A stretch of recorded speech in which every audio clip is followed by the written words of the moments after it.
স্বাধীনতা উত্তর কাল থেকে শুরু করে গত ৫ দশকেরও বেশি সময় ধরে আমাদের এই অভাগা দেশটি থেকেছে দুর্নীতিতে আকণ্ঠ নিমজ্জিত। অনেকগুলো রাজনৈতিক সরকার ক্ষমতায় ছিল পালাক্রমে। কোনো আমলেই কোনো সরকার দুর্নীতির রাশ টেনে ধরবার চেষ্টা করেনি, আর করবার কোনো কারণও ছিল না। কারণ প্রকৃতপক্ষে কোনো সরকারই এই দেশে প্রো পিপল ছিল না, জনগণের পক্ষের সরকার ছিল না। যদিও তারা আমাদের বরাবরই বলবার চেষ্টা করেছে যে তারা আমাদের সুশাসন দিচ্ছে, গণতন্ত্র দিচ্ছে, অনেক কিছু দিচ্ছে, কিন্তু আসলে এগুলোর কিছুই ঘটেনি। সুশাসন বিষয়টি আমরা বইতে পড়েছি, পত্রিকায় দেখেছি, টার্মটির সঙ্গে আমরা পরিচিত, এই কথা সত্যি। বাংলায় সুশাসন বলছি, ইংরেজিতে লোকেরা বলে গুড গভর্নেন্স। তো কেতাবেই থেকে গিয়েছে শব্দগুলো, বাস্তবে আমরা কখনো এগুলোকে দেখিনি, এদের সঙ্গে আমাদের কখনো পরিচয় হয়নি। তো এইভাবেই চলেছে এই দেশটি খুঁড়িয়ে খুঁড়িয়ে। অনেকবার আওয়ামী এবং বিএনপি দুই সরকারের আমলেই দেশটি দুর্নীতিতে বিশ্ব চ্যাম্পিয়ন হয়েছে অনেকবার। তো এইভাবেই আমরা দুর্নীতিতে আষ্টে পৃষ্ঠে জড়িয়ে পড়েছি আমাদের জীবনের প্রতিটি ক্ষেত্রে, ব্যক্তিগত জীবন থেকে শুরু করে সামাজিক জীবন এবং সরকারের প্রশাসনের বিভিন্ন বিভাগের সঙ্গে আমাদের যে মিথস্ক্রিয়া, দৈনন্দিন জীবনে আমাদের ইন্টারাকশনস, প্রতিটি জায়গায় প্রতিটি ক্ষেত্রে রন্ধ্রে রন্ধ্রে ঢুকে পড়েছে দুর্নীতি। এবং এটি স্বাভাবিক হয়ে গিয়েছে এখন, যে এইটি স্বাভাবিক, দুর্নীতি তো হবেই। সো এটি নিয়ে কাউকে বদার করতে দেখা যায়নি। আজকাল এগুলো বোধহয় তেমন আমাদের আর বিরক্তও করে না, আমরা ধরেই নিয়েছি দুর্নীতি তো হবেই, ঘুষ তো আমাকে দিতেই হবে, আর কর্মকর্তারা তো ঘুষ খাবেনি। তা আসলে শুধু প্রশাসনিক পর্যায়ে নয়, সরকারের প্রশাসনিক ক্ষেত্রে প্রশাসনিক বিভাগ যেটি আছে, নির্বাহী বিভাগ থেকে শুরু করে প্রতিটি বিভাগে, বিচার বিভাগও এর থেকে মুক্ত নয়। বিশেষভাবে নিম্ন আদালতের কথা যদি বলি, প্রতিটি জায়গা, প্রশাসনিক বিভাগ থেকে শুরু করে নির্বাহী বিভাগ এবং বিচার বিভাগ, প্রতিটি জায়গায় দুর্নীতি ঢুকে পড়েছে রন্ধ্রে রন্ধ্রে, এবং আমরা সাধারণ জনগণ হিসাবে এর শিকার হয়েছি, আর আমরা এটিকে স্বাভাবিক ভাবতে শুরু করেছি। তো যদিও বলেছিলাম যে কখনো ঘটেনি, দুর্নীতির বিরুদ্ধে কেউ অ্যাকশন নেয়নি বা কিছুই ঘটেনি, আমরা এরকম কিছুই দেখিনি, বাট একবার হয়েছিল। প্রিয় দর্শক, আসসালামু আলাইকুম। হ্যাঁ, আমি আপনাদের 1-11 সরকারের কথা বলছি। আমি জানি এই কথা বলার সঙ্গে সঙ্গে অনেকে হয়তো ভাববেন 1-11 সরকার তো কোনো সরকারই না, এরা জবরদস্তি করেছে, জোর করে রাজনৈতিক সরকারের কাছ থেকে ক্ষমতা নিয়েছে, এরা দেশটিকে দেশে বিরাজনীতি করবার চেষ্টা করছিল, বিরাজনীতিকরণের একটি কর্মসূচি নিয়েছিল, -2 থিওরি বাস্তবায়ন করবার চেষ্টা করেছিল। সো এরা তো সরকারই না, এরা দুষ্কৃতিকারী, এরা ষড়যন্ত্রকারী, এরা অনেক কিছু। হ্যাঁ, আমি মানছি এই অভিযোগগুলোর সত্যতা আছে।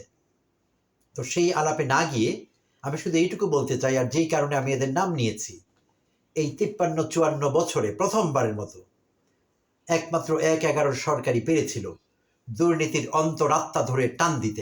একবার টান দিয়েছিল, হ্যাচকা টান একটি, আর সেই টানে কেঁপে উঠেছিল দুর্নীতির অন্তরাত্মা।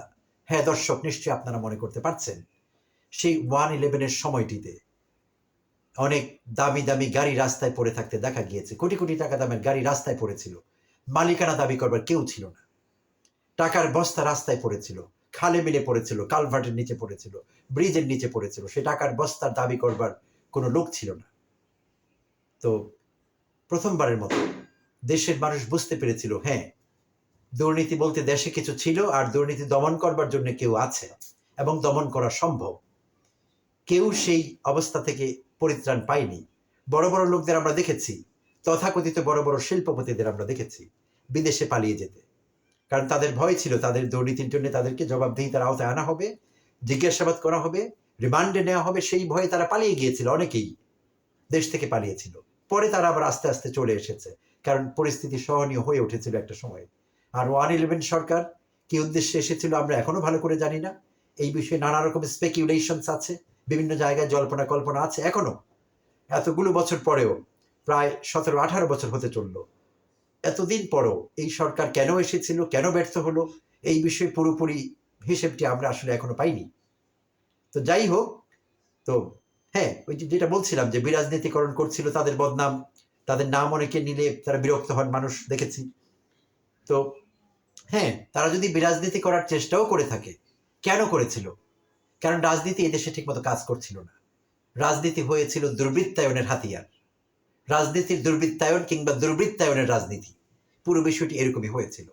আর এই সুযোগটি তারা নেবার চেষ্টা করেছিল, এবং যদি করে থাকে কি অন্যায় করেছে।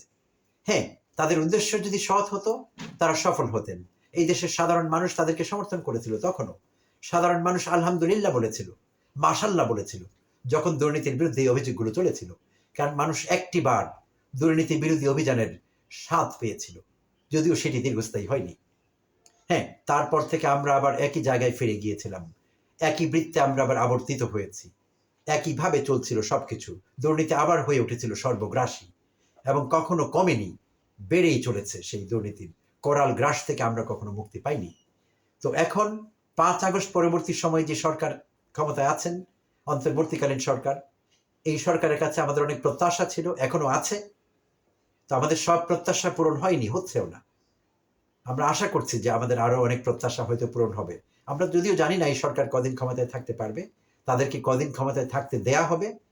কারণ অনেকেই উঠে পড়ে লেগেছেন, তাদেরকে ক্ষমতায় থাকতে দিতে আর চান না। তারা তারা আবল তাবল বকছেন বারবার, এটি অরাজনৈতিক সরকার, এটি অনির্বাচিত সরকার, এটি এই এটি সেই।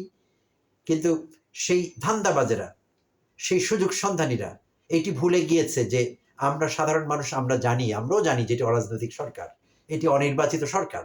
বিশেষ প্রয়োজনে জাতির সন্ধিক্ষণে এই সরকার দায়িত্ব নিয়েছিল। তো এটি আমরা জানি, আমাদের একটু মনে করতে দেওয়ার কোনো প্রয়োজন নেই।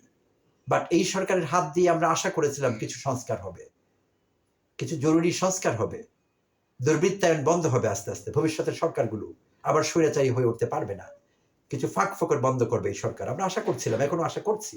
এবং এখনো চলমান আছে রাজনৈতিক দলগুলোর সঙ্গে অন্তর্বর্তীকালীন সরকারের এই বিষয়ে দর কষাকষি, সংস্কার বিষয়ে দর কষাকষি চলছে। তো এরই মধ্যে গত কয়েকদিন থেকে কথা উঠেছে দুজন উপদেষ্টার, দুজন কর্মকর্তা সম্পর্কে।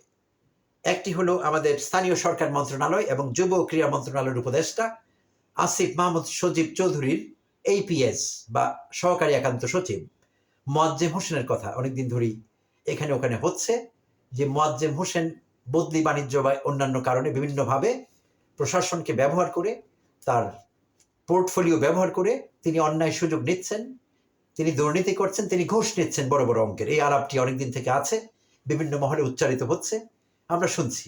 এবং আমরা অপেক্ষায় ছিলাম জানবার জন্য যে এই বিষয়ে কেউ সরব হচ্ছে না কেন, তার বিষয়ে এত কথা হচ্ছে, তাকে আইনের আওতায় কেন আনা হচ্ছে না, বিষয়টি কি, তার বিরুদ্ধে কোনো অ্যাকশনে কেন যাচ্ছে না সংশ্লিষ্ট মন্ত্রণালয় বা সংশ্লিষ্ট উপদেষ্টার দপ্তর। আমরা এটি নিয়ে ভাবছিলাম যে কেন হচ্ছে না।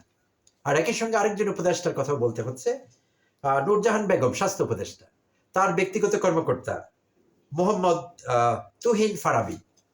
তুহিন ফারাবিকে নিয়ে অনেক প্রশ্ন আছে, তিনি অনেক রকম ভাবে দুর্নীতি করছেন, অনিয়ম করছেন। বদলি বাণিজ্য বিশেষভাবে কথা উঠেছে, যে বদলি বাণিজ্য করে তিনি কোটি কোটি টাকা কামিয়ে ফেলেছেন ইতিমধ্যে। এই আলাপও বিভিন্ন মহলে চলছিল এবং এখনো আছে। তো এরই মধ্যে গতকাল জনপ্রশাসন মন্ত্রণালয় থেকে একটি প্রজ্ঞাপন জারি করা হয়েছে। আর এই প্রজ্ঞাপনে এই দুজনকে অব্যাহতি দেওয়ার কথা বলা হয়েছে। মোয়াজ্জেম হোসেন, আসিফ মাহমুদ সজীব চৌধুরীর APS এবং নূরজাহান বেগমের ব্যক্তিগত কর্মকর্তা মোহাম্মদ তুহিন ফারাবি, এই দুজনকে অব্যাহতি দেওয়া হয়েছে। তা গতকাল জানানো হয়েছে অফিসিয়ালি জনপ্রশাসন মন্ত্রণালয়ের পক্ষ থেকে।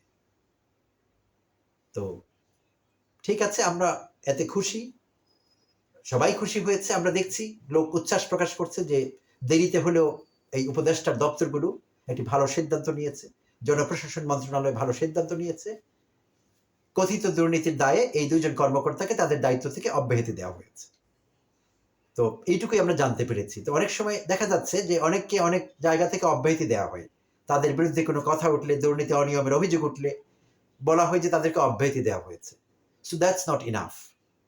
তো কাউকে কোনো জায়গা থেকে অব্যাহতি দেওয়া হলো, কিন্তু সে যদি করে থাকে, এখানে এই শব্দটি বা এই ফ্রেজটি আমি যোগ করতে চাচ্ছি, যদি দুর্নীতি তারা আদৌ করে থাকে, বিষয়টি সত্যি হয়ে থাকে, নানা রকম অনিয়মের সঙ্গে তারা যদি জড়িত হয়ে থাকে, তাহলে তাদেরকে শুধুই অব্যাহতি দেয়া আর এটি আমাদের জানানো যথেষ্ট না।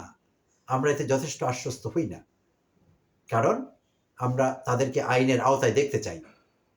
হ্যাঁ, আইনের আওতায় নিয়ে তাদেরকে জিজ্ঞাসাবাদ করা হবে, তাদের বিরুদ্ধে তদন্ত হবে, তাতে যদি তারা নির্দোষ প্রমাণিত হয়ে আসেন ভালো, তারা হয়তো আবার পুনর্বহাল হবেন তাদের পদে। আর যদি না হয়, এসব অভিযোগগুলোর ব্যাপারে যদি সত্যতা পাওয়া যায়, তাহলে অতি দ্রুত তাদেরকে আইনের আওতায় আনতে হবে এবং তাদেরকে প্রসিকিউট করতে হবে, ফৌজদারি মামলা করতে হবে তাদের বিরুদ্ধে।